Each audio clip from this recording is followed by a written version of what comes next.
Hi class, I'm Adam Lewis, Group 10. Going to be going over Using Your Knowledge, Chapter 1. This chapter covers a couple topics, one of which it asks if I agree that this is the most important course in business school. And to me, there's no one factor that dictates the most important course. There's plenty of things that go into business other than information systems. It is very helpful. It also asks if accounting's more important or if management's more important. And they both go hand in hand. You have to have both of them in order to have a successful business. Proficiency in information systems and IT is key for future employment and success.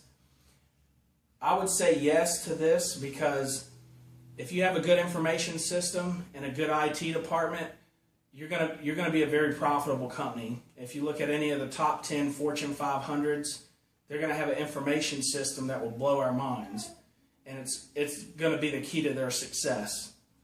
In this class, I had some personal goals in which this class did for me. The first was I wanted to learn how the information system affects the IT world. Because IT is a shell underneath this big umbrella of information systems. And there's a lot that fall under this umbrella. And that's what this class has taught me. Second, I wanted to understand the process of an information system. All the way from that first bit of data to the report your CEO pulls at the end of the day. And my third goal was I wanted to understand how data flows through an information system. We all think of data as ones and zeros, but in an information system, those ones and zeros are just going everywhere. And with a proper system,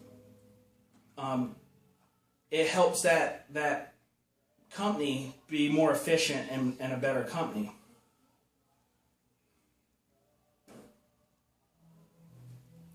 Now, it asks you to review some things, and I've drawn out the question here. It's considering the cost of an information system. And the first question it asks, it says, over the lifetime of a system, many experts believe that the most expensive component is people. And I have to agree with this because a $3,000 router over the next 10 years is going to have someone maintaining it who's making $30,000 to $35,000 a year to maintain this router. So yes, over a course of its life cycle, you will spend more money maintaining your equipment. Now, considering the cost and the impact of poor design, and in the IT world, we want to try to get the cheapest we can get. I mean, saving money is saving money. But when it comes to design, any company out there is going to tell you, you have to bring in the experts. You have to consult with sometimes outside organizations that are going to get top dollar for their information. And what this is going to do, if you have a poorly designed information system, the slack that you pick up is going to cause that system to work harder to do the bare minimum, so you won't have room to grow. And it's going to cost you in man hours. A poor system is going to cost you more work time. Here in this diagram, when it says considering the cost of a small or an information system, you have 5 main costs. You have the cost of hardware and maintenance. You have the cost of deploying and acquiring licenses and software. You have the cost of design, which is what I just talked about. You have the cost of developing procedures and updates, because your equipment's going to need to be updated. Whether that update's free, it still takes man hours to do the updating. And then last and the most expensive cost is for humans in training. When you deploy a system, of course your initial cost is going to be great. And then you're going to have the initial cost will be from here or from here over. because your design is going to be up front. Your developing and getting the software is going to be done up front. And getting the hardware and the maintenance will be done up front. The tail end of your information system is going to be the cost of humans and training and the cost of developing procedures and updates. During your system development, you have to pay really close attention to your design, because this design, depending on how good it is going to save you money on the tail end of your information system. And lastly is, where does it affect your budget to have a poorly designed system? If you save money right here, what others will be affected money-wise? And I can show you, very simple. Humans, they're going to have to work twice as hard to maintain this system. Your updates and your procedures, you're going to spend a lot more money trying to update this database, this system.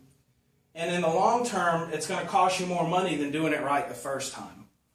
In conclusion, I believe that an information system is vital to a business.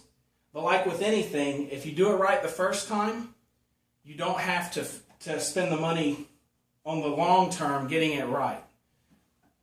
And that concludes my presentation. Okay, so next up, my partner John is going to come and present the second half of the presentation. Per the instructions of number 4 on the Act Review, I went on the U.S. Department of Labor website and I looked up a few titles and researched some information on them. The first one that I looked at was the system analyst. So what does a system analyst do? I think that it is a pretty obvious statement that technology has a way of making things more efficient. And of course, any company worth its salt is constantly looking for ways to boost the efficiency of their company. One of the challenges of the modern world is simply knowing what technology is needed, where, how it is implemented, and to what extent. And of course, it is also important to consider that in some cases technology is not all that helpful. So this is really the job of a systems analyst. He takes a look at the technology and he figures out how that's going to marry up. He's got to understand the business, understand the purpose of the company, and implement the technology for that company in a way that best suits that company. And then the instructions said to, oh, and of course, a systems analyst per the U.S. Department of Labor statistics said that the systems analyst makes about $80,000 a year. You're going to need a bachelor's degree typically to get into a systems analyst position. Currently, there's about 520,000 jobs in the United States for the systems analyst position, and that's expected to grow 25% in the next 10 years.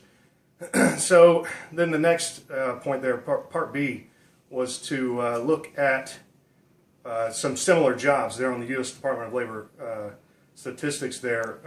There's a link for similar like jobs. And so I looked into that, and the one I want to expound on a little bit is the computer network architects, who, and I definitely think that would be something that would apply to me. Definitely a place I'd like to go. That's a job that's going to require a bachelor's degree. They make an average of about $91,000 in the United States, and it is a fast-growing job. It's expected to grow 15% in the next 10 years, and that's about 143,000 jobs right now in the United States.